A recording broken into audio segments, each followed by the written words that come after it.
Good morning, everyone. You're here for the TASO launch of our report on the ethnicity degree awarding gap, curriculum reform as learning lessons about curriculum reform. Hopefully you're in the right place. My name is Omar Khan. I'm the director of TASO, and I will be chairing the discussion today. Before we kick off, I just wanted to have a few housekeeping points to run through. You'll probably observe that you are automatically muted and your videos are off. This is the webinar version of Zoom. You will have an opportunity to ask questions. The chat function is disabled, but the Q&A function is enabled. There's time at the end of this discussion for Q&A, and we will try to answer as many of them as we can. We may not be able to answer all of those questions, but we will be sending a follow-up email that will include a feedback form. Please do fill in your feedback form, but we will also try to address any sort of questions that were unanswered today where we can in that follow-up email. I'd also like to let you know that we're recording this session. So that's the speakers and the panel discussion, and we'll distribute the recording afterwards. Finally, as I said, we are going to be asking for your feedback. As a What Works Center, we're really keen to make sure that these events, that our own activities, outputs, and webinars are as effective as possible. So keep an eye out for that post-event survey in your inboxes. With those housekeeping matters out of the way, I'm going to do some introductions. So as I've already introduced myself as the director of TASO, Professor Kathleen Quinlan and Dr. Paul Campbell will be joining us for the panel discussion at the end. Professor Kathleen Quinlan is the director of the Center for the Study of Higher Education at the University of Kent, and Dr. Paul Campbell is an associate professor in the sociology of race and inclusion and the inaugural director of the University of Leicester's Institute for Inclusivity in Higher Education. And we're really pleased to have our partners with us today. First up is Dr. Giulia Tagliaferri, who is the head of quantitative research at the Behavioral Insights team, and I am going to ask her to turn her camera on now, and I will be sharing the slides, and that means apologies. I've got the first two slides actually, Julia, if you want to. I mean, you're welcome to stay on. Hold on a second, though. Here we are. Thank you, Omar. I can. Yeah, I've got two slides to start with, and then I'll hand over to you. Apologies, okay. That's my fault. I should have done that first. So, as I said, the topic of today's webinar is to launch our report on the impact of curricular reform on the ethnicity degree awarding gap. Just one quick slide on background. I think most of those attending today, we saw that there are over 100 of you registered, are familiar with the issue of the degree awarding gap in higher education. It is the gap between the proportion of Black, Asian, minority ethnic students and white students who get a first or a 2-1 on one measure, or the proportion who get a first, depending on which way you want to calculate it.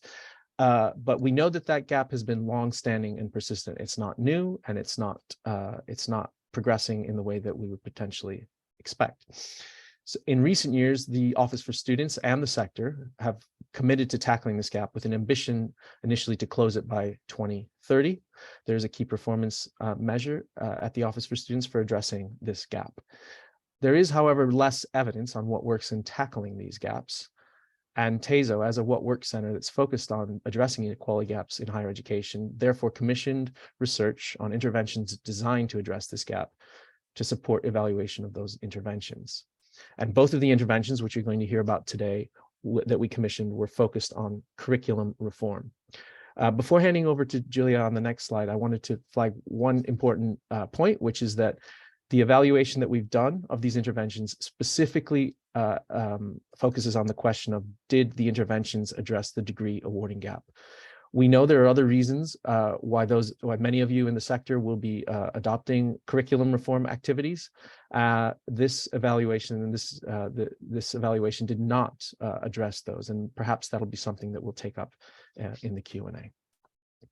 And the research is comprised of two parts. First, an impact evaluation conducted by the Behavioral Insights team, BIT, which Julia is about to present, and secondly, the implementation and process evaluation, which was conducted by the research teams at the two respective universities, that is Kent and Leicester.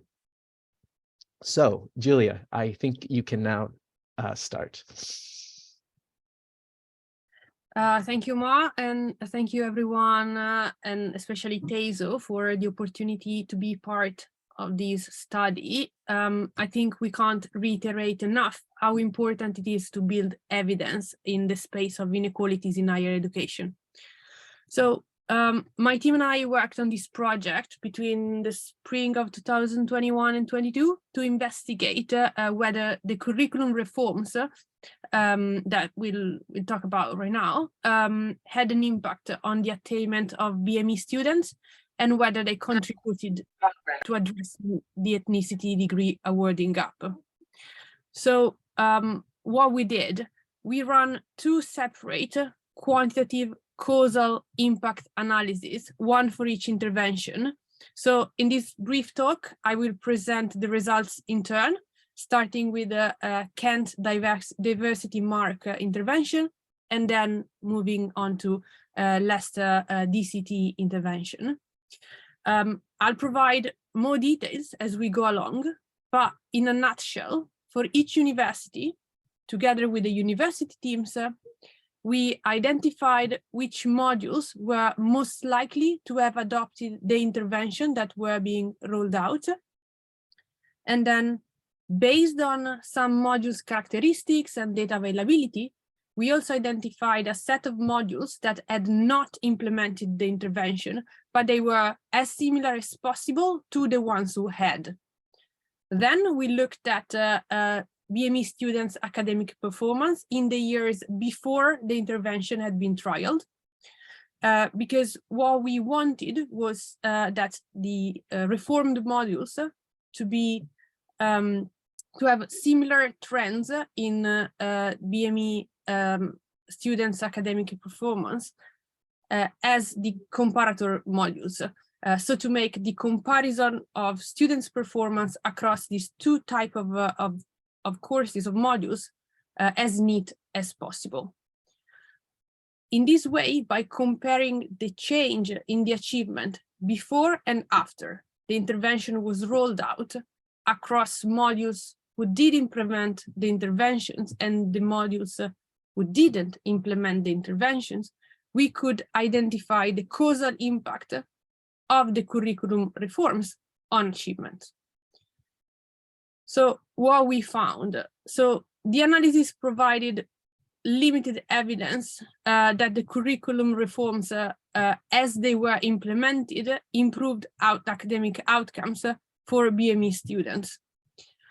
The findings are quite complex and because of like the study setup and do not speak directly to the gap and to the variety of other outcomes that the intervention may have or may not affected.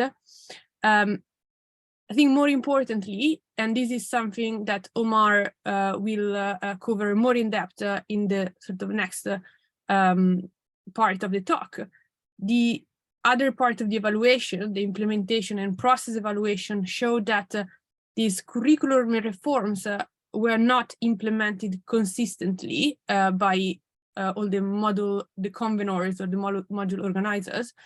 So it is difficult to say if they didn't work, why this was the case, and also if they would work, if they were implemented in a different way. Okay, so I'll walk you through the diversity mark analysis first. So to tell you a bit more about this intervention, it consisted in the School of Sociology, Social Policy and Social Research, students and library services all working together to audit 19 core undergraduate modules that were offered by the school and exploring ways to incorporate BME authors and perspectives into those modules. So the initiative was piloted in the academic year 2019-19 and then expanded further in 2020-2021.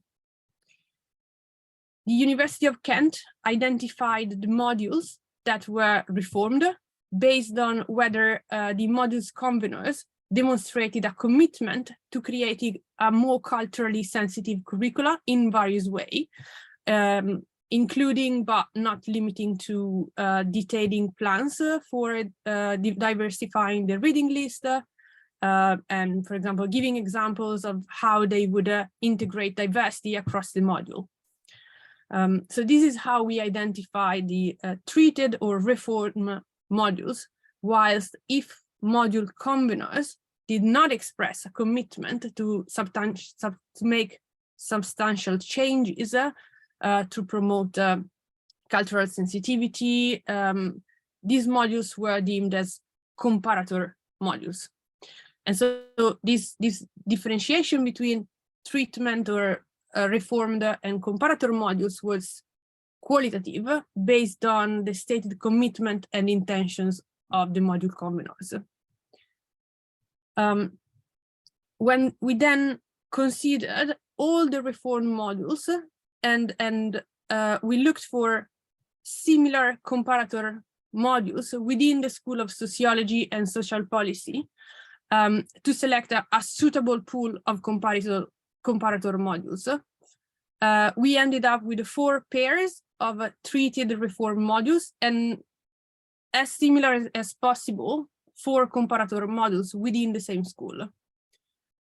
Then, for all BME students in these modules, for each academic year, we looked at the final module mark in percentile rank. Can you go to the next slide, Omar, please?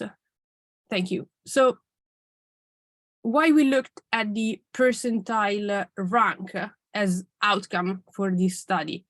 So a percentile mark indicates how well a student does relative to other students who have also completed the module. So, for example, if you get a percentile mark of 70, this means that these students performed as well or better than 70% of the other students in the module. So we agreed on this measure of attainment with TESO for 3 reasons. So it's less susceptible to time trends. So, for example, grade inflation. Is also less sensitive to differences in the way conveners grade. So, for example, one convenor's 70s may be equivalent to another 60. And that last, it captured the difference in attainment between students rather than benchmarking it against like an external scale. So what was the result of our analysis? So the analysis showed that the average attainment of BME students in reformed compared to comparator modules, post-intervention compared to pre-intervention, was slightly higher, so 2 percentage rank higher. However, the confidence interval around this number, so the confidence interval is a measure of uncertainty, included the 0, so which means that the result is also consistent with a null effect of the reform. So this is what this graph is trying to convey. So each light line was a module, and when we look at the 2 bold lines, the average reformed module in blue and the average comparator modules in gray, we see that the distance across the student's percentile rank, so the difference across reformed and comparator modules, is very similar before and after the intervention was rolled out. We ran a similar exercise for white students and found similar results, so we could not conclude that the intervention had an impact on their academic achievement either. So this second graph shows these 2 results together. So how the percentile rank moved in time for white and BME students, for reformed and unreformed modules. And the gap between the BME and white students is given by the distance between a dashed and a solid line of the same color. So blue for reformed modules and gray for the comparator modules. We see that post-intervention, the gap between BME and white students increased more in the reformed modules compared to the comparator module. And this is because the percentile rank of white students in the reformed module increased sharply in the third year post-intervention. That's sort of that flip that you see in the dashed blue line. Meanwhile, the average percentile rank of BME students remained fairly consistent in time for both types of modules. So Omar will talk you through the IP findings that will help put some these findings into more context, especially covering the extent to which the reform modules did or did not undergo significant changes that could be a reason why we do not find evidence that the curricular reform had an effect in changing the outcome for these students. So I'm going to turn to Leicester's evaluation. Their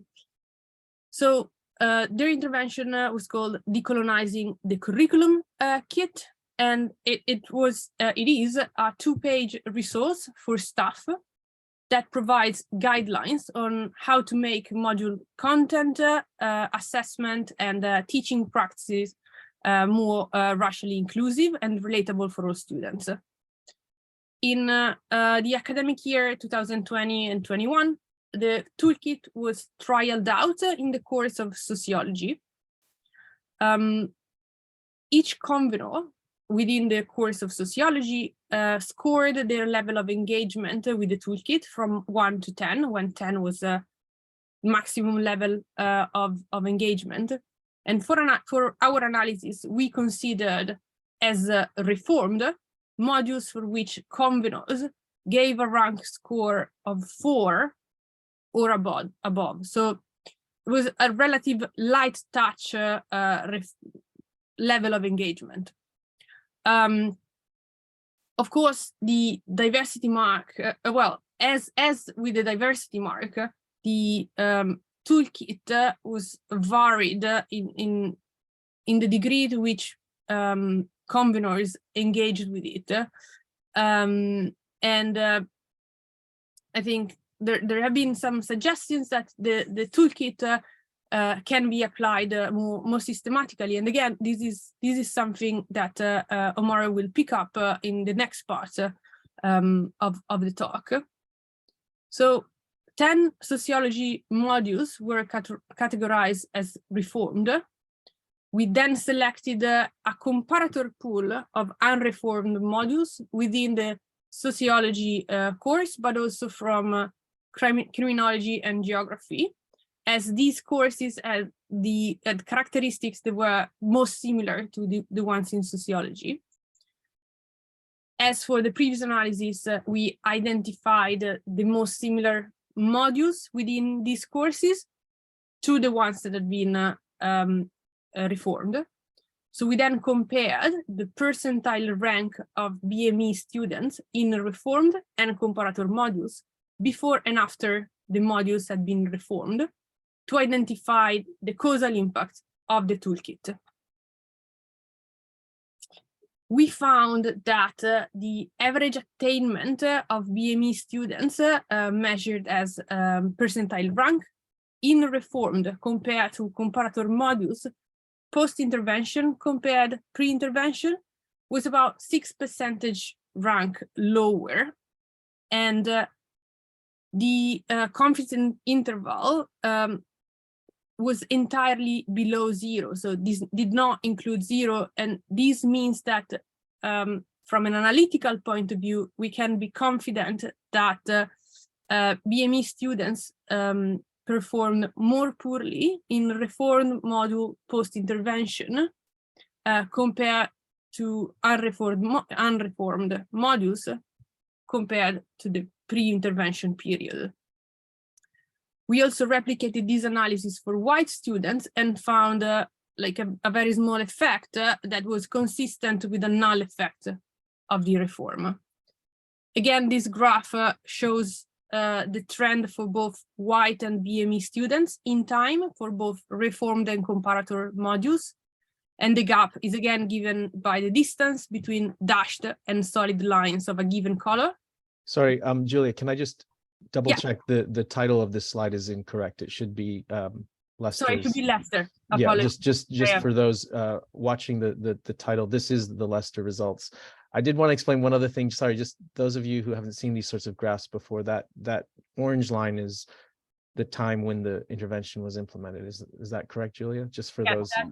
That's exactly correct. Apologies if I didn't make it clear. So the vertical line, it's just like a nudge to after when we should observe a change in the treatment modules. Okay, while we would not expect any change after the reform in the comparator modules. Okay, so in this graph, if you look at the distance between a dash and a solid line of a given color, blue for the reformed modules and gray for the comparator modules, we have an idea of the gap in performance. And like in this graph, I think it's fairly uncontroversial to say that the attainment gap remained stable across both the reformed and the comparator modules, though it increases marginally in the reformed modules to the negative effect of the intervention on BME students. That's what we had in the previous graph. And apologies, this refers to the Lester analysis. It has the wrong title. So I think to sum up, the impact evaluation for diversity mark revealed that the attainment in BME and white students was marginally higher in the reformed modules compared to the comparator modules, indicating a perhaps positive effect of the intervention, but this was also consistent with a null effect of the intervention. So we cannot conclude that diversity mark had a positive impact from a statistical point of view. Instead, when focusing on the Lester's toolkit, we found that attainment was lower for BME students in reformed modules. And we are confident that this result is not consistent with a null effect. Attainment was also lower for white students in reformed modules, but very marginally. So we think that this is also consistent with a null result. In the next presentation by Omar, the implementation and process evaluation will dig a bit more into the explanation of why we may have observed these findings with like explicit reference on how module combiners engaged with these two resources. So thank you, Omar. Thank you, Julia. I know it's difficult to summarize what are some complex findings, and we will take any points of clarification at the end of the discussion. I'm now moving on to the IPE findings. So as Julia said, in addition to the impact evaluation, Kent and Lester conducted implementation and process evaluations to understand better how the interventions were implemented on the ground and any lessons learned from them. Lessons that we have applied to understand better the impact evaluation findings, as Julia has already outlined. So what were the methods for the University of Kent diversity mark? So first of all, they looked at BAME authorship. So this was around 277 authors were coded in terms of whether they were white or BAME. They also didn't just look at authorship of curriculum, but looked at inspiring images. We know that in terms of learning in the classroom, especially nowadays, people use PowerPoint, as I'm using today. People use other ways of communicating and teaching students in the classroom. And so there was also coding of those images and whether or not they were inspiring or whether or not they were less than inspiring. There was also coding of assignments in terms of whether they were culturally sensitive, and this was done either as explicit, implicit, or absent. So that's how they were coded. And in addition to those kinds of assessments or evaluation of the curriculum and the learning environment from the point of view of those resources in the classroom, there were also a survey conducted of student perceptions of the intervention, as well as focus groups, not just one focus groups, multiple focus groups. For more information on this, we've published today the report in the methodology section. 4.1 in the report goes into further detail and the appendices of the report. We've also linked separately to the Kent and Leicester longer reports from their implementation and process evaluation. So some of the findings have already been flagged somewhat by Julia, but one of the key points that makes the assessment of these interventions more complex is that the implementation of the interventions was not exactly as planned. And so that complicates our interpretation of these results. So for example, an audit in 2021 found that only one of the reform modules, so this was a module that was supposed to be reformed in terms of diversity, used in the analysis had changed in regard to BAME authorship. And then comparing the two reform modules with the two comparators in the IPE, we found that students did not notice any differences in reading lists from the focus groups. They did notice that there were more inspiring images of BAME people in comparator modules. There was no difference in student perception of cultural sensitivity. And culturally sensitive assignments, which is the opportunity to connect learning to one's own experiences, were actually available in both module types, i.e. the comparator as well as the treatment. The only measure that was predicted of BMC students' interest in the module was this last point, culturally sensitive assignments. I've reproduced a chart from the report. Hopefully you can see this decently, that sort of outlines just the extent to which reading lists were not fully reformed or were not fully diversified, even on the reformed modules. So you'll see on the sort of second to left, second column from the left, the reform status. This indicates whether a module was reformed or whether it was not. So comparator are the modules that were not. And as you can see, for example, in looking at row 2 or row 3, that even amongst the reform modules, there was very limited and in some cases 0 BAME authors on reading lists. Obviously, if these sorts of modules are being included in an analysis of whether or not the intervention had an effect, it raises, it complicates our interpretation of those results. And it informs some of our recommendations, which I'm going to come on to, which focus on implementation. Turning to Leicester, the methods were somewhat similar, slightly different in terms of how they conducted the implementation and process evaluation. As with Kent, there were focus group with students. There were also staff interviews. And then the Leicester IPE, as with the Kent IPE, identified a number of themes. And I'm just bulleting some of them here from the staff side, because these, I think, are crucial for understanding the next steps in terms of interventions to address the degree awarding gap, the ethnicity degree awarding gap. So for example, some of the themes that arose for staff were workload, space, and time. We know that academics are busy, that they have a lot of commitments. Reforming curriculum is obviously something that many of them will care about, but whether or not they have the time, space, and energy and resources, or even the competence to do so is obviously sometimes a challenge. There were other implementation challenges that we're going to come to talk about.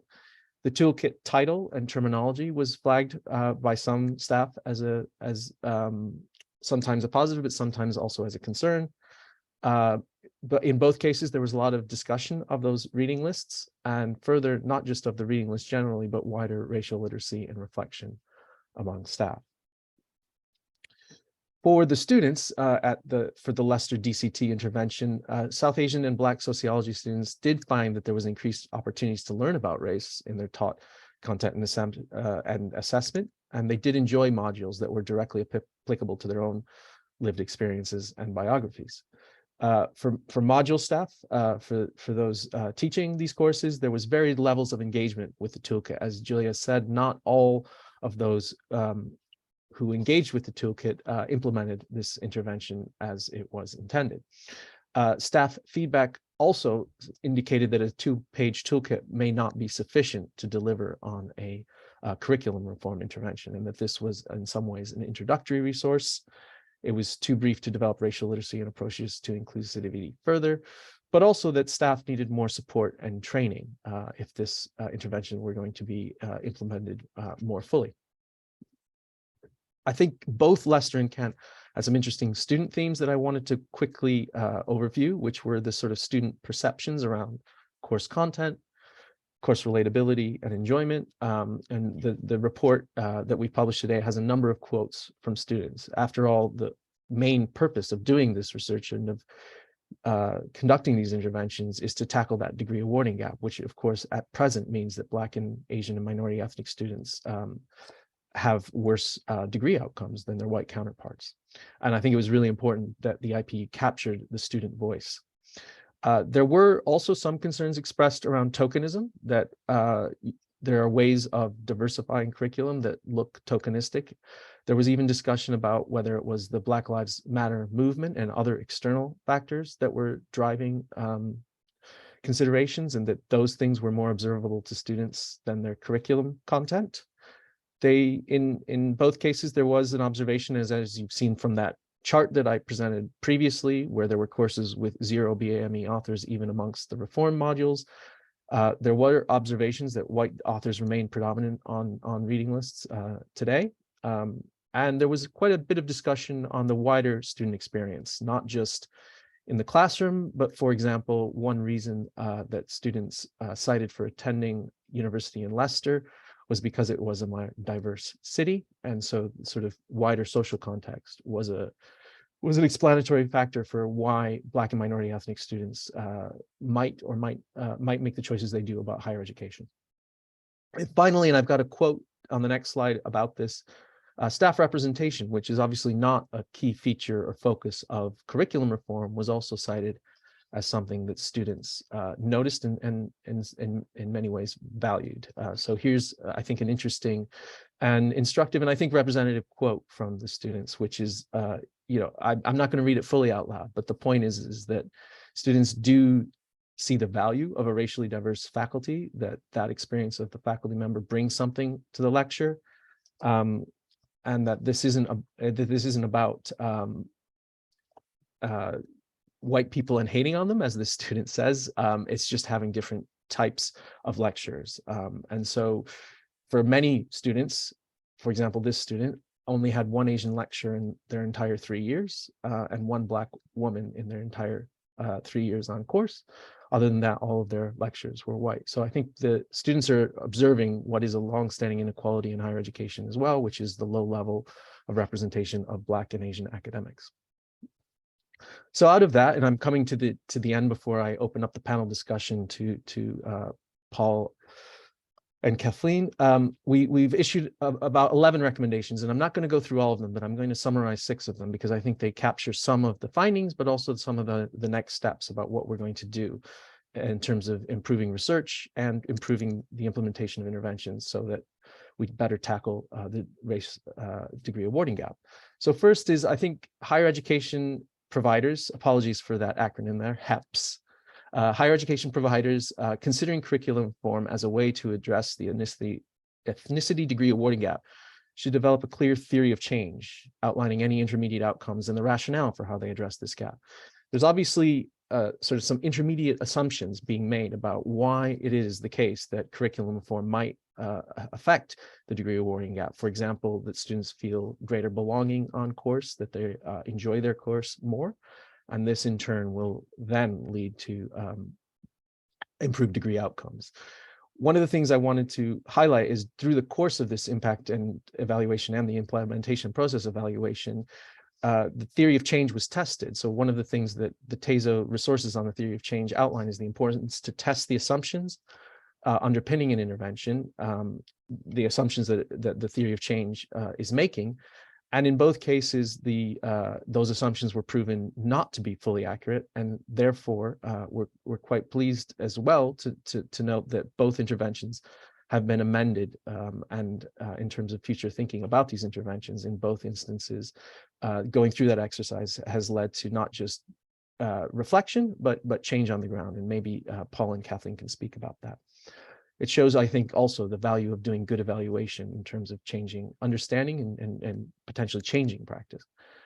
I think there is an interesting question around interventions where lecturers or professors are the key community of practice. For TASO's work, a lot of the time we're looking at widening participation activities, where the practitioners are WP officers and whose day-to-day job is principally focused on widening participation activities. Lecturers and professors are obviously have a wider range of commitments, but they are also more autonomous often. They don't have the same kind of management structure, although I appreciate many academics are experiencing or do reflect on top-down approaches, which is a recommendation that I'm going to come on to. It's as top-down approaches about how to teach in their classroom is, I think, also obviously a controversial area. For academics to be told or instructed on how to design their curriculum is obviously something that many will push back on. But at the same time, I think there's a question about how do we implement something in a consistent way where the community of practice is more diffuse and autonomous than perhaps other communities of practice. For example, teachers in the classroom who arguably have a more consistent approach to adopting new practices in the classroom than do academics. And this is not a criticism per se. This is just recognizing that context and thinking through what would be the more effective way to implement interventions with that community of practice. And this speaks to the next recommendation, that given that the evidence suggests that a purely top-down approach can lack buy-in and may not lead to better or more consistent implementation. So we have this is evidence from the wider kind of literature on curriculum design, not just curriculum reform in terms of racial inclusivity. There may be a need to combine a sort of top-down, so we need arguably more commitment and clear guidance for lecturers to implement these interventions. But also, if that needs to be combined with a bottom-up approach, which means that there's a shared or distributed approach to leadership. And as we say, that's something that comes out of the wider literature on curriculum and teaching and learning. So two further recommendations before I conclude. I think there's also sort of wider evidence on critique, not just the curriculum, but on strategic change in higher education. Obviously, changing curriculum is not just a question of authorship, but is also a question of organizational and change management within an organization. And I think there are lessons here around the importance of leadership, as well as the need for effective communication, clear planning, motivation, and inspiring those involved. And these are not, strictly speaking, merely questions about how we well design a curriculum, but how we effectively implement them and in fact change things on the ground in terms of practice. And there are kind of, there's the wider evidence suggests that even the same kind of intervention and even the same kind of organizational strategy towards change can be different in different institutional and socio-cultural contexts. So I think that's another key recommendation here for implementing these kinds of changes. And finally, both of the interventions that we assessed in this evaluation were focused on the curriculum.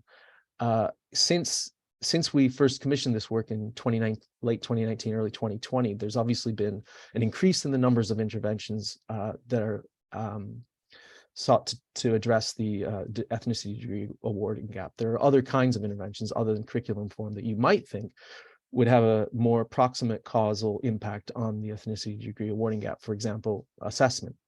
So to support that kind of activities, TASO has just recently commissioned further research to explore and collate the wider range of practice on what higher education providers are currently doing to address the degree awarding gap. And there are 6 other recommendations that I welcome you to read. So that is a quick summary of the report findings, and I'm going to stop sharing my screen now, and I'm going to invite Paul Campbell, the lead from the University of Leicester, and Kathleen Quinlan, who led a team at the University of Kent. And we're going to have a brief panel discussion to sort of touch on some of those issues. But I've got some opening questions for both of you that you've seen before. And I think the first question is, what are your key takeaways for anyone looking to implement curriculum reform to close the ethnicity degree awarding gap? And I'll go to you first, Paul, and then to you, Kathleen. Yeah, so I think firstly to say with the findings, we learned so much from this exercise.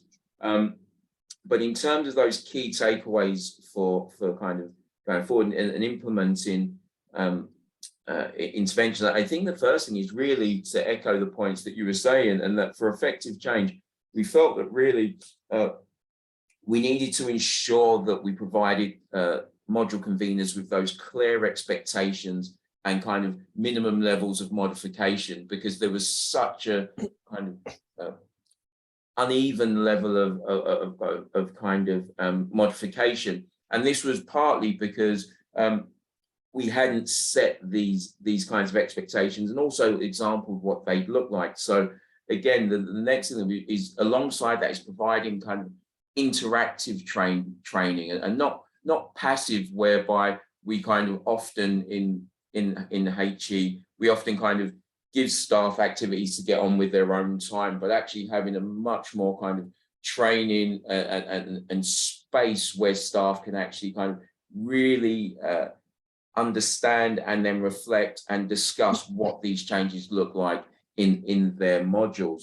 And then I suppose really then the last point is kind of ensuring that really we communicate these benefits with regards to the race award gap, but clearly what we saw was a whole host of wider benefits in relation to race inclusion, and making sure that when we're trying to kind of convince staff that this is meaningful work and this is important, and the ways in which that we help, that we kind of have a conversation that speaks beyond the race award gap and think about kind of the wider benefits, such as stronger feelings of belonging, relatedness, and also that these changes benefit not just students of colour, but benefit all the students that we found. Kathleen? Great, thanks. I'll be echoing some of what Paul has said. I would just say that our key takeaway is really to understand that changing curricula is a complex process and it shouldn't be underestimated. So I think a key contribution of the work that we did with the impact and process evaluation was to kind of open up this black box of how we get from intended curricular change, the desire to make some change in curriculum, whether that's an institutional or department level, or even at an individual level, and then how we take the many steps along the way to get to actual student achievement and attainment in a course. So I was glad to see this emphasis in the recommendations on theory of change, because that theory of change does precisely that. It lays out each of the steps along the way, and each step constitutes an assumption that we're making about a process and a mechanism, and each of those assumptions may or may not work out as expected. And that provides a kind of blueprint for further research along this entire pathway to test these various assumptions. And as Paul was pointing out, more attention, I think, needs to be paid to that process of how to support academics at the front end of that theory of change in changing their practice in the first place and creating the kind of conditions that they need to enable them to teach differently.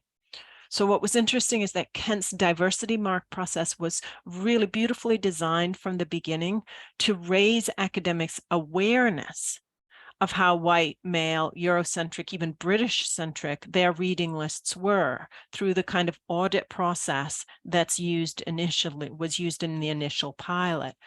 And what we saw then is that some academics did express a motivation and ideas about how to create a more culturally sensitive and racially inclusive curriculum. But what we see really clearly in this implementation evaluation is that being motivated to change and then actually being able to make those changes to various parts of one's practice are really two different things. And in between motivation and action lies knowledge about alternatives, the need for resources to support change. Our library service has been great on that, and we're increasingly involving our library in supporting academics in how to widen and diversify the materials that they use. But there's also skill that's needed in discussing the discipline in new ways with students and having the courage to extend oneself into new territory, having difficult conversations perhaps sometimes about race, and being able to rethink a discipline in ways that may not match the ways in which you were taught that discipline in the first place. So time is needed for academics to do that. And there also needs to be assurance that if academics put in that time and effort, that effort will be recognized and rewarded. And that's an area we've also really been working on at Kent. And I'm happy to say more about that later. That's really excellent from both of you. And I think it also captures this, this key message that is they may not have been implemented as planned, but the reason why things aren't implemented as planned is itself a complex question. And there are different reasons. And I think even for those kind of learning from this, we need to be clear about why it wasn't implemented as planned. And if we're going to address that implementation challenge, make sure that we tackle the right challenge. And as you said, there's a lot of things that academics need support on to implement these. In light of those findings, what changes have you implemented? Because you were starting to speak. I'm going to go to you first, Kathleen, this time, because you were starting to speak of that. In light of the evaluation findings, what changes have you implemented, and what are your plans for future research and interventions? And then I'll come to Paul, the same question. So there's kind of two questions embedded in there. One is plans for future research, and the other is plans for future implementation. So I'll just touch on some of the work we're doing on research, and then I'll talk a little bit more about implementation. So we're planning and have already begun engaging in research, different research projects on different parts of that theory of change. And so unpicking some of those. So on the one end, yesterday, I was just presenting at a national Narupi event about a collaborative project that we did, which drilled into seeing whether when students perceive a curriculum as more culturally sensitive, is that associated with a greater sense of interest in that subject area. And we had positive results from that. We did find in that report that that across multiple subjects, that when curricula was more culturally sensitive, students were more interested in their programs. So that's an important little piece of that much larger theory of change that we were looking at. And second, we're also, my colleague, I want to recognize Barbara Adewumi, who has been the co-PI on this project. She is doing some work with the British Sociological Association to identify resources and interventions and support that are being provided within a given discipline, because having those conversations at the discipline level is so key, I think, to making these kinds of deep changes in the way that discipline is taught. So diving down into understanding resources and support at the disciplinary level is important, and I'm delighted that Dr. Adewumi and her colleagues are doing that kind of work. And we're also looking to explore in greater detail, with more detailed case studies, sort of the process of curricular change, and then looking at those case studies to try to track awarding gaps on particular assignments before and after reform. So it allows us to drill down into particular assignments and their reform, because we saw that was an important element of curricular change. In terms of changing our own implementation of the Diversity Mark initiative, we've built in quite a lot more support to academics who are going through the process. So we have Diversity Mark officers who are working closely with those who want to go through the process. The process of Diversity Mark is leading to an award, and there are at this point about more than 50 academics who are queuing up to go through that process, to be recognized formally through a board and get an award. This award is then announced across the university in showcase events next to other Learning and Teaching Prize awardees, and it's being included contributions that academics are making to this kind of change in curricular and teaching and closing attainment gaps, awarding gaps, is also now included in our academic career map. So we're really looking at ways to make sure that that time and effort is incentivized. So we've also been building in some substantial changes to the way in which our postgraduate certificate in higher education is taught, which ensures that we're providing learning or providing the kind of professional development support that academics and teachers need quite early in their career, that they can then build on through these other activities across the institution. Excellent. So yeah, quite a lot of we've done quite a lot. Yes, yeah, yes, we've moved it along I mean, quite a ways since that pilot, which was initially what was evaluated. No, and I think it's yeah. I'm going to turn to Paul now, but I think it shows the value and utility evaluation, whether it's done by TASO or in-house. If you're an institution considering these kinds of interventions or any other kind of interventions, please do consider at the outset, as Kathleen says, how would you evaluate whether these things are working, and learning from those evaluations, what might you change? How about at Leicester then, Paul? I mean, in light of these findings, what changes have you implemented, and what are your future plans, whether in terms of research or interventions? You're muted, Paul. Sorry. Apologies.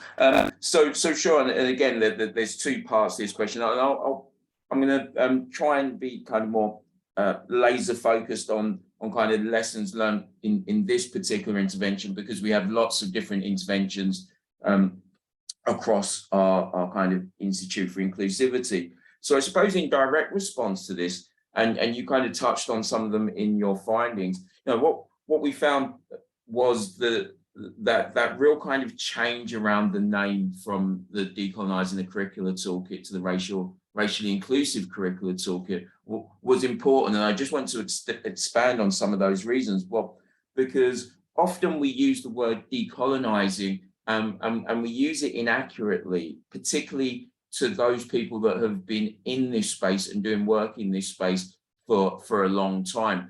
And so actually what you found was, when we were trying to convince staff to use this, the idea that they could do this, that you could decolonize a curricula outside of decolonizing the faculty, outside of decolonizing our recruitment processes and so forth, was one where there was contest. And equally, on the other side, you had staff who maybe weren't familiar with the decolonizing conversation, who had been, who weren't kind of entirely confident or comfortable in going there, given in like various kind of debates. So what we found was that actually being much more specific in what we're doing, in making our curriculum more racially pluralized and racially inclusive, actually we see a much more of a buy-in, and a much more comfortable buy-in from the bottom up, like what we were kind of pointing to. So also in terms of we've embedded the toolkit, given the kind of wider benefits as part of our university-wide race inclusion action plan, which I'll talk about a little bit more, but kind of start here, which is a process whereby, using a theory of change, we ask our schools to identify what are the key issues that are race issues that are manifesting in their schools, and we work with them to support that. And part of that is using the curricula to how we might kind of use this intervention to diversify their curricula. In terms of future research, well, the real fascinating findings for me was really the ways in which kind of this work has challenged our assumptions around that direct relationship between curricula and award gap. We know there's a relationship. We know that curricula leads to, or the findings indicate that having a diverse and pluralized curricula leads to higher levels of sense of belonging, satisfaction, relatability, which then should have a knock-on effect in terms of performance and engagement in assessment. But what we also found was that there might be other areas of the learning process that are also significant in the kind of race award gap drama. So what we've done, and we're now coming to the end of, is alongside this, we've been looking at implementing race inclusion guidelines within assessment and looking at the kind of relationship of that to the race award gap. And we've been piloting that across a number of universities in the UK, but also in Canada and in New Zealand to get a kind of more kind of international dimension to it. And so that's really kind of our research is kind of going forward, is how do we kind of develop the toolkit and develop it kind of more specifically in other areas such as medicine and across other disciplines, but also kind of what is the place and evaluating the impact of identifying and responding to race inequities and assessment directly in relation to the award gap in using that kind of theory of change model. Okay, I've got one more question for the panel. There are quite a number of questions in the Q&A, and I'm going to turn to Julia probably first on some clarification points. But before I turn to the Q&A, we have more than half an hour left. I have one more question for Paul and then for Kathleen, which is, as we know, there are a number of inequalities in higher education. There are a number of racial inequalities in higher education, not just the degree awarding gap. And often we hear institutions talk about a whole institution approach. So, not just looking at curriculum reform, but a wider approach. And you started talking about Leicester's approach to this, Paul. So given your experience so far, do you have any thoughts on, if it's challenging to implement curriculum reform, surely it's even more challenging to implement a whole institution approach. So I was curious about both the question of implementation, but it's also a challenge to evaluate, approach that is at the entire institutional value level. Answer that however you see fit, but please do outline also what you're doing. But given your experience so far, what are your thoughts on how to implement and how to evaluate a whole institution approach to tackling racial inequality? For sure. I think, not only is it a complex problem, but it's also universities are complex spaces. So adding those together makes it, even more myriad complexities. So our approach to a university, our kind of institutional approach, institutional-wide approach, is really then to try to kind of narrow the response or localize the responses, because we need to recognize that within the university there are different schools, faculties, departments, and they all have their own cultures, they all have their own practices, they all have their own kinds of local challenges. Some schools have much more a kind of international dimension to their students and so forth. So all these complications need to be addressed. So what kind of developing what we've done is really kind of saying, okay, the schools know what their challenges are. They're the best kind of resource in knowing what their challenges are. And the institutional approach is saying, okay, well, we'll give you each school the same model. So each school would then have to produce identify what are their what are the kind of 5 key race inequality manifestations at a particular point, and then have 5 specific empirically measurable responses and interventions to those of which the race award gap must be one. one of those 5. And the thinking behind this is also that the race award gap is symptomatic of racial inequality. So if we just focus too narrowly on the race award gap, we might tackle that, but we'd still have a whole host of other inequities. So what that has enabled us to do really is then the schools take ownership of that process.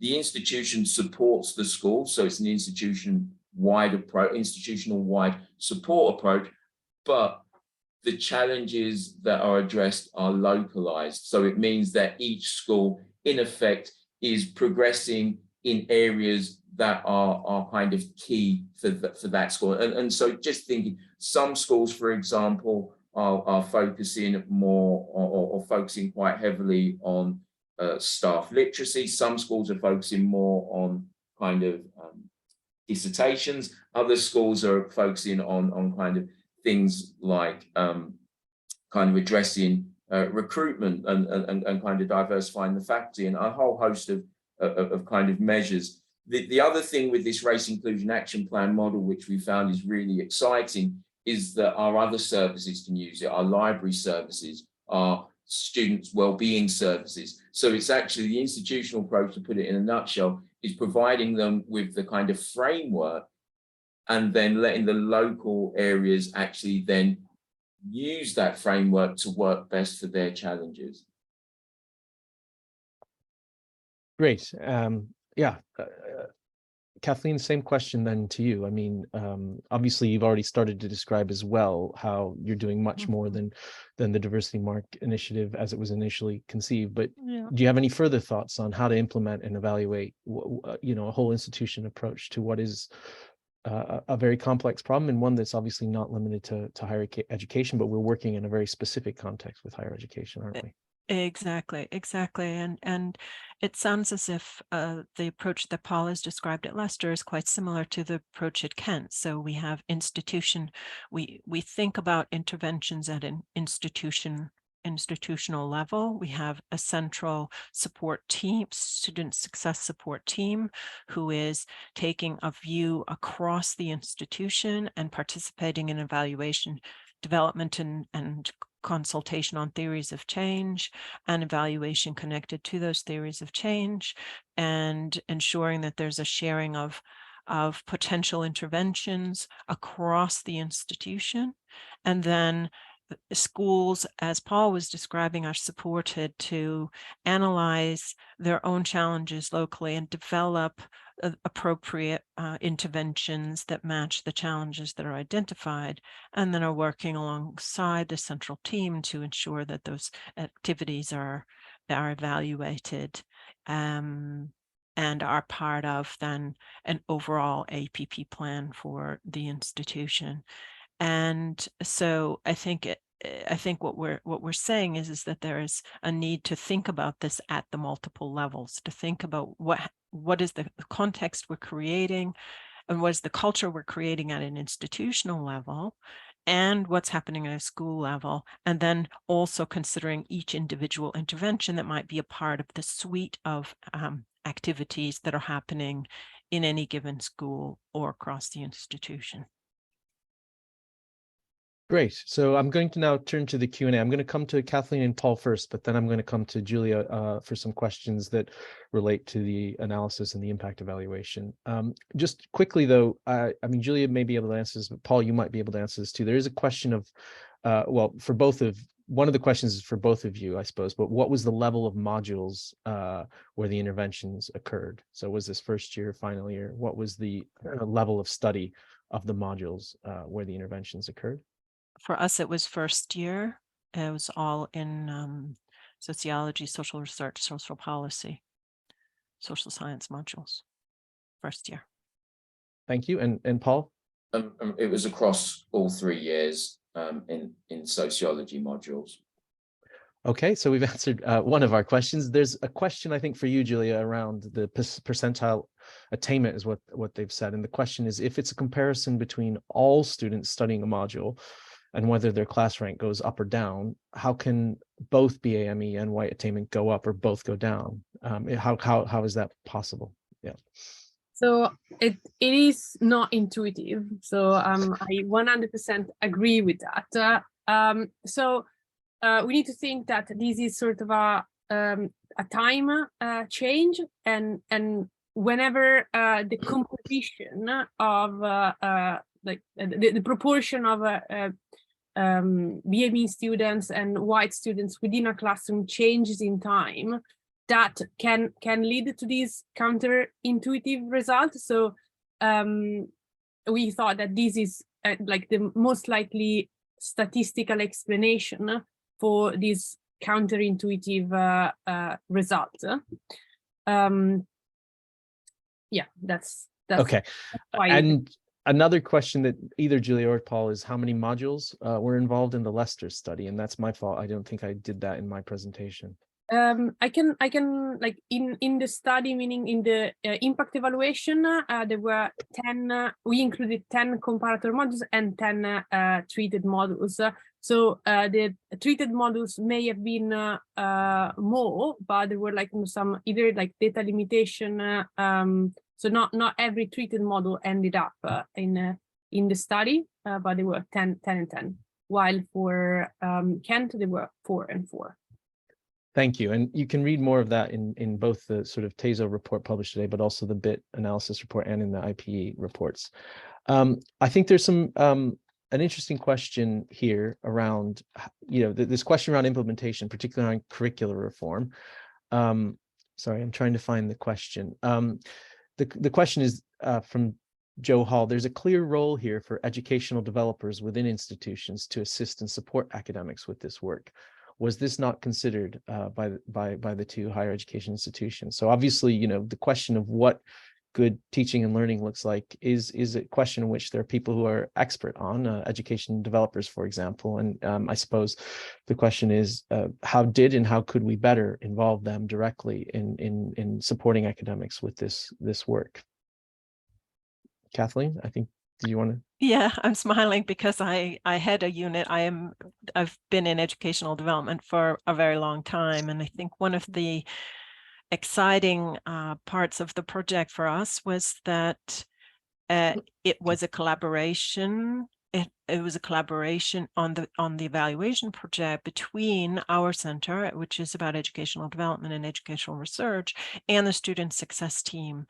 And it seems to me that there's been a bit of an evolution of this work as arising out of student success teams and efforts, rather than located in educational development units. And it seems that over time, we're starting to bring these two groups together.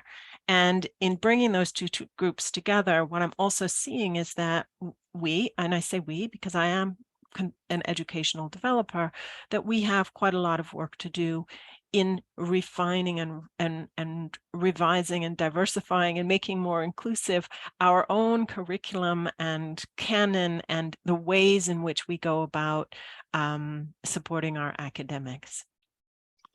Paul, did you have any further thoughts? You're muted at the moment. If you have, you don't have to, but if you had thoughts about. Yeah, no, I mean, I think I think for this test, because it was a specific test whereby we'd given the staff the toolkit, but that it might give the impression that the kind of wider student services weren't involved, or the wider, education services wasn't involved. But the way that the toolkit works, it prompts staff, it kind of helps them identify what are the key issues, and then gives them a set of suggestions of how they might respond to that, which will then, the kind of second phase would be, that's where those kinds of education services would come in, like the library services. So for example, if they wanted to think about kind of case studies or kind of diversifying their reading list or whatever it might be, at that point, the student services would then support them. So there was a kind of, it wasn't like that in this case, they weren't just left kind of on their own. It was kind of, okay, here's what some of the issues that might manifest, and here's also how you might deal with them. And then we would signpost them to kind of the appropriate support agencies. Yeah, I think there's about 5 questions on various variations or specific ways of asking the question of what other support is needed for academics, right? So both in terms of what we've just been talking about, i.e. education developers, but also in terms of evaluation. So, we say that academic teams are busy. Are we asking them further to create these theories of change and then evaluate? Who is doing the evaluating? And does it all have to be of type 3 standard? What section of the university are supporting this and expertise based in? I suppose it does raise this bigger question of how do we bring to bear all the different bits of the university together, who don't always necessarily even work on the same campus or the same building. How are we going to bring them together to design appropriate interventions, to implement them effectively, and then to evaluate them? I don't know if you have any thoughts, especially Kathleen and Paul, as you're based in there, but I think there's some specific questions on evaluation and theories of change, like how should this be in-house? How do we go about doing this effectively? Paul, go ahead. You want to go for that? So I mean, I think you're absolutely right. I think the other dimension to add to this is what is impact is also kind of differs significantly in different disciplines. So that's some of the conversation that you're also having to kind of navigate by. Some of these interventions lend themselves maybe more to kind of quantitative and positivistic measurements. Others maybe to more qualitative, and some of a mixed methods approach. So what we do really is, this is where this bottom-up approach is, whereby we provide an entire kind of day workshop training. And one of the key parts of this day is where the staff have the space to identify what are their key issues. What do they think are the main race inequities that are taking place in their schools?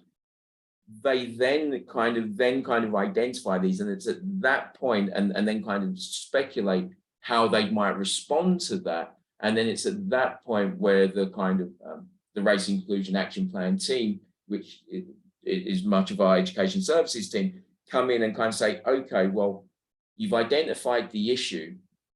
How do we go about then changing that in a measurable way? And then what do we need to do there? Do we need to develop new modes of data collection? Do we need to think of so there's a whole process which really takes place in a much more kind of bespoke and local way. We kind of, there's no point in kind of having as we said, a top-down kind of approach of this is what impact looks like, this is what evaluation looks like. It's kind of, okay, what is your challenge? Where do we need to get to? What data do we need to show that we're getting there? And how can we then build, and sometimes build from scratch, mechanisms for capturing that data to then show us that we're on that journey. So it's a really kind of building the resources as you're going to respond to the kind of challenges, which actually for many of us, we're just discovering at the moment, because this is the first time that we've had this space really to think about these issues in depth. Yeah, and I do want to thank both partners. I mean, for your active participation and for hearing and listening to what were sometimes, challenging methods as well as some challenging findings. I do want to reflect on that obviously it doesn't necessarily have to be TASO, but it does seem that there needs to be additional resource and support, whether it's TASO, BIT, or whoever, to support providers. Would you agree with that, Kathleen? And then I'm going to turn to Julia for some questions about the impact evaluation.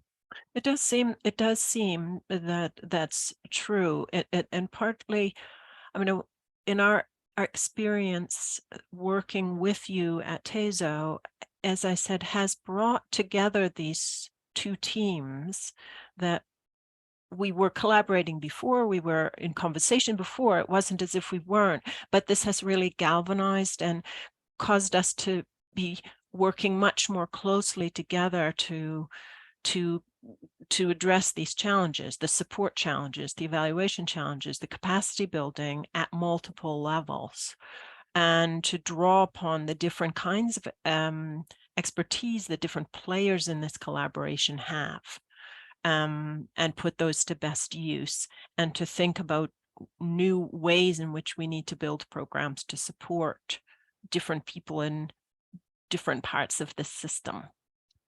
Great. I have two questions I think that are best answered by you, Julia, but if Paul and Kathleen have anything to add at the end. So I think there's one question around, so it's about interpreting the results, I think, or understanding the context of those results. So there's one question around from Anna Gunstone about whether or not, sorry, is that the right one? Yes, basically it's a question around whether or not it might take time, given the complexities of these interventions around reforming the curriculum. Why would you anticipate a result in year one? Surely the right measure in terms of measuring the effectiveness of this intervention is not whether 1 year after implementation, especially if implementation has a lot of complex elements, like teachers have to learn how to implement this properly. In year one, they're still tweaking and learning about how to diversify author reading lists or change assessment criteria.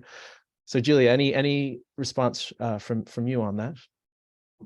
I mean, I tend to agree, to be honest, in that I think this has more to do, again, with the implementation of these interventions, in that and to the theory of change, as Kathleen was saying, that it's a complex link effect chain that goes from offering an intervention to the intervention manifesting a change on attainment. So I think it's about recognizing that it may take time for these sort of chain to work through from the start to the end, and that's what the process evaluation also highlighted, that it was the beginning probably of a process that is being refined as we go along. In terms of like the time window for the two projects, the Kent one had like almost a 3-year span for the modules that were reformed first, while the Leicester one was just 1 year. So they worked on 2 different time windows. Yeah, and I know you want to come in, maybe both of you, but there's a kind of related question from Matthew Horton, which is it possible that as it wasn't fully implemented effectively, that the results were impacted by a self-fulfilling prophecy? It may have brought more attention to the attainment gap, so people may have been more aware of it, and this may have unconsciously led to lower marks for BME students. This sort of, I think, referring to the literature that when you prime people for saying there's an inequality, sometimes people perform worse as a result. So that the very fact that we were discussing the degree awarding gap may have led unconsciously to lower marks for BMS students. I don't know if Julia, you have thoughts, or Kathleen or Paul on that, or the previous question. I think it's a competing explanation. It's possible. I think another competing explanation along these lines is when you offer an intervention to someone and they're being either guessing or knowing that they will be evaluated, they act so that to fulfill that sort of expectation. So in that case, I would have expected the gap to reduce, because if you're introducing an intervention that should help the attainment of BME students, then maybe as a convener or as a teacher, you want that to happen, you know. So by virtue of being observed, then you make it happen. So these are all theories and sort of a possible mechanism. But I think Caitlin and Paul are closer to the way students and module organizer may have responded to the rollout of the intervention. So I'm also curious to hear their opinion. Yeah, Kathleen and Paul, how did you feel the students themselves reacted, I suppose, to the rollout, their perception of it, and do you think that may have had an impact, you know, on the fact that they knew that this was a particular kind of intervention, or did they? Well, in our case, that wasn't neither the academics who were involved in the evaluation nor the students knew that they were a part of one group or another. So it was basically blind from their perspective, just to clarify that. But Paul, maybe that was different in your situation, given the design and the timeframes. No, I mean, the staff knew that they were given a resource to kind of work with and embed, but the students and in our findings, the students did notice more opportunities to study race in those modules that had a higher, I think a higher than 6 out of 10 on a scale from no, that staff were encouraged to kind of give. So 0 represented they hadn't embedded the toolkit at all. 10 was the maximum that they could. So anywhere from 6 and up, we noticed that students had noticed. We noticed that there was a slight increase, there was a noticeable increase in module evaluation questionnaires, but actually students thought that much of these changes were because of the recent Black Lives Matter the kind of political wave, and not necessarily thinking about this was what's the university was doing. So that actually pointed to another thing which was kind of meaningful here, was that students didn't really see their institutions as places that were engaged in that kind of race conversation. It happened in the students' union, it happened in wider politics, but actually in the curricula, that's what it wasn't happening there for them. So in this case, that there wasn't, it was blind for the students. To kind of go back to the original question. Okay, and I think we only have time maybe for 2 more. I think one is quite a good challenge to us. So especially given the fact that this can be a controversial area, and that universities have to make decisions about resource allocation. Given our findings, how can we justify continued iterations or refinement of this work if our initial findings suggest that's ineffective? Can we really justify resource allocation if some of these findings look negative or ineffective? Now, I think Julia's done some job of explaining why the findings are a bit more mixed, and we would urge some caution on their interpretation, but I think it's still an important challenge. It's certainly true that we haven't found that this intervention has positively affected the degree awarding gap, and I think we have to be open and honest about that. I mean, obviously, from Tezo's perspective, the 2 key points that we're focusing in on is quite a number of recommendations on improving evaluation with theory of change, but a number of recommendations on implementation, because I think really there's a big question mark about the sort of conclusions you can draw when the implementation was as sort of inconsistent as we saw. And I think the third response from our end would be there's still other reasons you may want to diversify the curriculum that do not have to do with the degree awarding gap, but that may mean that you need to specify more clearly what it is your intervention is trying to achieve, as well as what other interventions you might be considering to tackle the degree awarding gap. I mean, because ultimately that gap is not moving quickly enough. There is a question here that it is moving slightly in the right direction, especially for the first and 2-1 gap, but it's very slowly. So I don't know if Kathleen or Paul or Julia have any question around, how do we continue to justify this other than what I've already said? Paul, go ahead. Okay, Kathleen. No, I always go for. Do you want to go first, Kathleen? You go ahead, Paul, and I'll add if there's anything to add after your comments, please. I mean, I think 2 things. One, I think we need to be reflective about our assumptions. Is the curricula the place where, is there a direct causal relationship between the curricula and award gaps? We've assumed that's the case. That relationship might not be as strong. So it might say as much about our assumptions as opposed to the value of this work. The value of this work is entirely important. And I think what we've seen is that the research, certainly in our case, indicated so many kind of benefits in addition to the race award gap.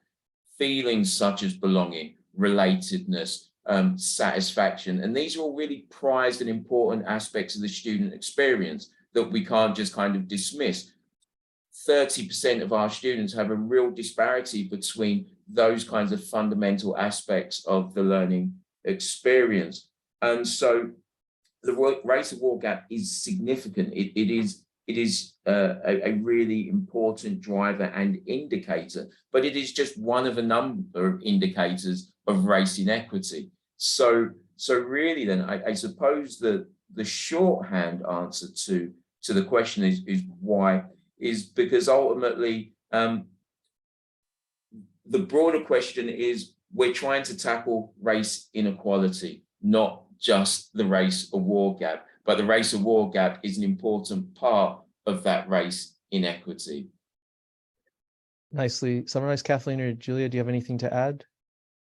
You don't have to, but yeah. I would just say that what we're doing is enhancing teaching and learning, and we're enhancing curricula, and that's our aim. And that when we think about creating more honest curricula that responds to, is relevant to a wider range of students, to taking a wider set of perspectives on the subject, then this is an improvement. This is what we're supposed to be doing in higher education. We are supposed to be questioning and challenging our boundaries. And what we're seeing through the student comments in this study is that this makes a difference, particularly to our ethnic minority students. So we can see in quote after quote in the full report that they're saying to us, if we see more Black scholars, more ethnic minority scholars, it might give the impression that we can actually make it, says one student.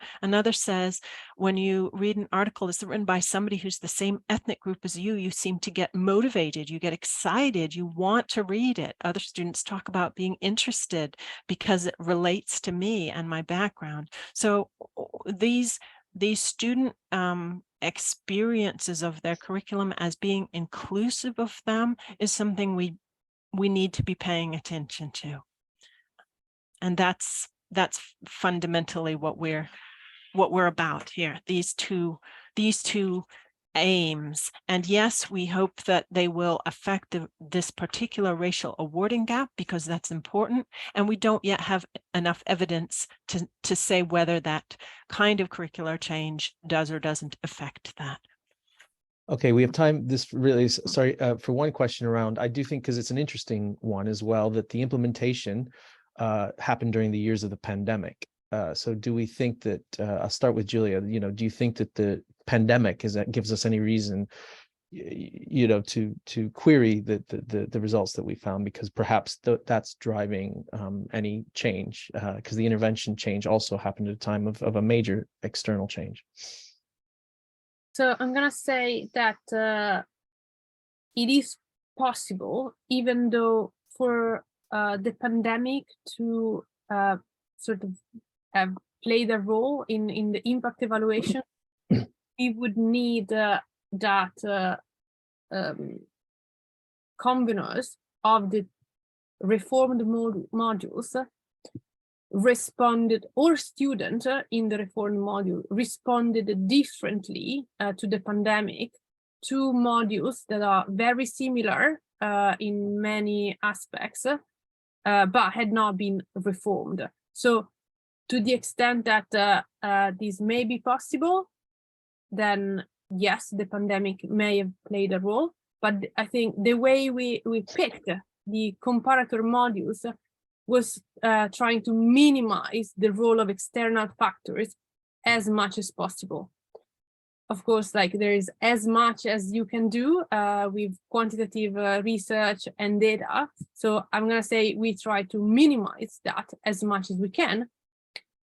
There may be room for that, but like also talking with the Caitlin and Paul, we couldn't find reasons why the pandemic may have affected those reform modules in a different way to comparator ones.